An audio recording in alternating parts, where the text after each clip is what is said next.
Xo'sh, keyingi jarayonimizda buni asosan kuchli soyalarni qaraymiz. To'q ranglarda qayerda qanday kuchli soya, alohida shularni e'tibor berib, ozgina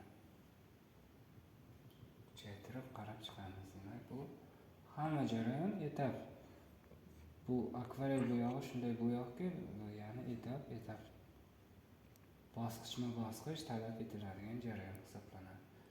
Demak, soya joylarini ozgina kuchaytirib,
demak shu usulda davom etadi. Bu aziz talabalar, mana ko'rib turibsiz.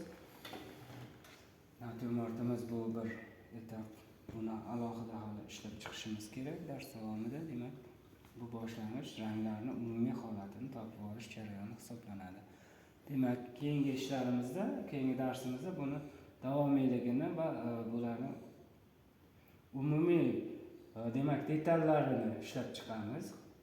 Undan keyin buni bir umumiy holatini umumiylikka olib kelamiz. Harakat qilamizki, chunki har bir ishimizda bir jarayon bo'lishi kerakki, ya'ni birinchi umumiy topib oldik, keyin xususiy o'zining har bir elementiga o'tamiz va oxirida umumiylashtiramiz.